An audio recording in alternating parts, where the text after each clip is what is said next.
વડોદરા શહેરના નવા બજાર વિસ્તારમાં આવેલી એક બંધ દુકાનને તસ્કરે નિશાન બનાવી ₹70,000 ઉપરાંતની મત્તાની ચોરી કરીને તસ્કર ફરાર થઈ ગયો હતો. આ ચોરીની ઘટના સીસીટીવી કેમેરામાં કેદ થઈ છે.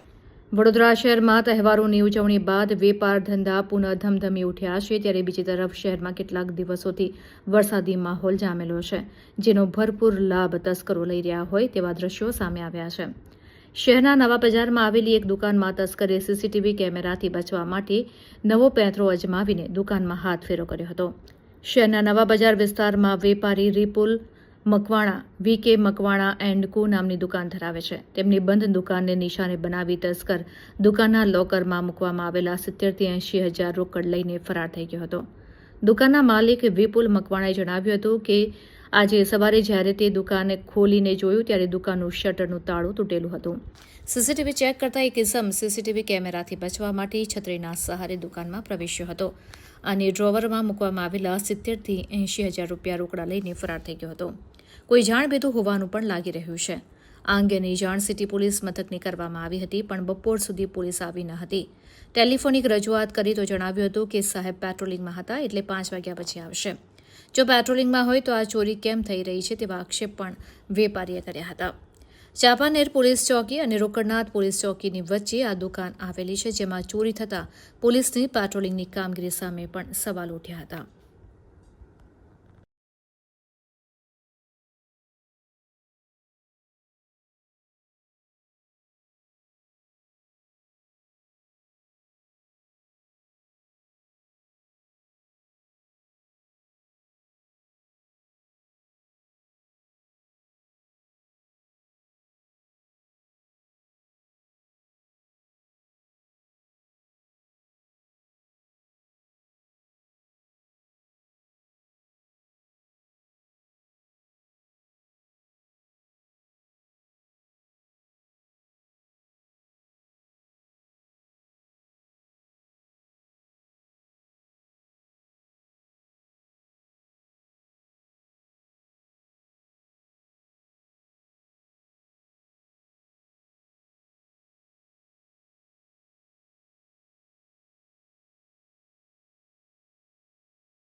મારું નામ વિપુલ દિલીપભાઈ મકવાણા છે.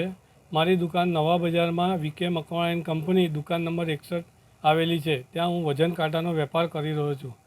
આજે સવારે જ્યારે હું 8 વાગે દુકાન ખોલવા આવ્યો ત્યારે મને જાણ થયું કે મારા દુકાનના તાળા તૂટેલા છે અને દુકાનમાં ચોરી થયેલ છે, જેની જાણ મેં સિટી પોલીસ મથકમાં કરેલ છે. સીસીટીવી કેમેરા જોતાં મને જાણ થયું કે એક ઇસમ તાળા તોડીને શટર ખોલીને અંદર આવ્યો અને સીસીટીવીમાં કેદ ના થાય તેના માટે એણે છત્રી આડે અંદર આવીને પ્રોટેક્શન કર્યું અને કોઈ જાણ ભેદું હોય એવું લાગી રહ્યું છે, કારણ કે સીધો અંદર આવીને અંદરનો ગલ્લો જ તોડ્યો અને અંદરથી કેશ રકમ 70,000 થી 80,000 ચોરી કરીને લઈ ગયો છે. આની જાણ મેં સિટી પોલીસ સ્ટેશન મથકમાં 8:30-9 વાગે કરી.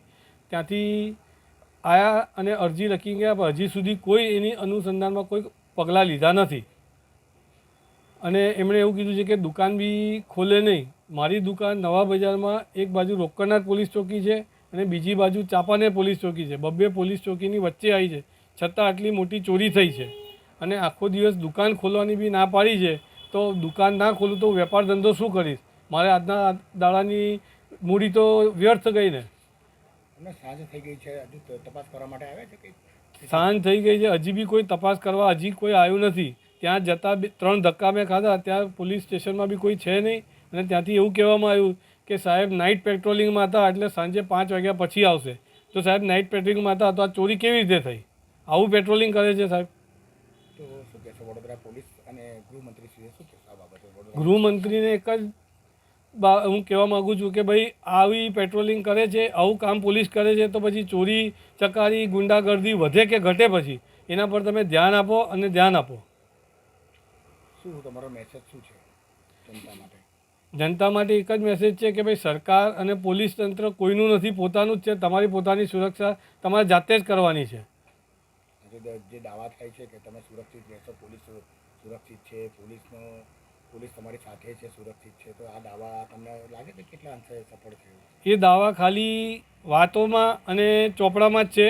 બાકી અત્યાર સુધી મેં જોયું નથી કે કોઈની ચોરી થઈ કે કતલ થઈ, કોઈને જે ગુનેગારો એને બરાબર સજા થઈ હોય. શું નામ આપનું? વિપુલ મકવાણા.